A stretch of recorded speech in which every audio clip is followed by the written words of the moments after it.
Lux, c'était donc le deuxième épisode de la saison 2, un épisode qui parlait de la ségrégation raciale, notamment sur cette époque de 1952 à Miami, où les Noirs ne peuvent pas faire la même chose que les Blancs, c'est-à-dire qu'ils ne peuvent pas aller au cinéma, ils ne peuvent pas aller prendre un café, ils ne peuvent rien faire. Donc vraiment une différence entre les communautés qui a été appuyée dans cet épisode, et j'aime beaucoup que le docteur porte un message qui est très touchant. Il dit clairement que lui a soulevé des mondes, a sauvé l'univers à plusieurs reprises, il a tout fait le docteur. Mais malheureusement, il y a des combats qu'il ne peut pas mener tout seul.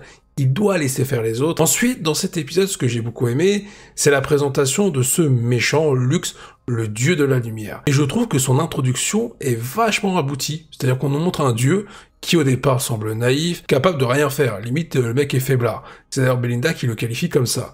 Mais on se rend compte que malgré tout, et c'est là aussi un peu le côté opposé de cet épisode, le personnage, il est très dangereux. Il est capable de capturer des personnes dans les pellicules de cinéma, dans les pellicules de films notamment. À la fin de l'épisode, ce qui est aussi intéressant, c'est de voir que le docteur ne le bat pas.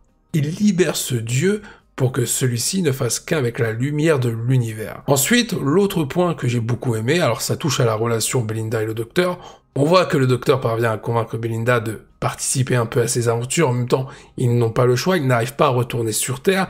Le docteur est obligé de créer un vindicateur pour pouvoir amener le TARDIS au mois de mai 2025 pour ramener Belinda, mais pour l'instant, il n'y arrive pas. On voit aussi que Madame Flood semble avoir tout prévu et elle annonce clairement la fin du docteur par rapport à ce périple qui prendra fin à la fin de la saison 2. J'ai beaucoup aimé aussi qu'on voit l'explication du quatrième mur. Le fait que le docteur, à un moment donné, avec Belinda, se retrouve piégé suite à une action de Lux. Ils doivent sortir de la pellicule du film, et à un moment donné, ils parviennent à briser le quatrième mur pour se retrouver dans notre monde avec des véritables fans de Doctor Who.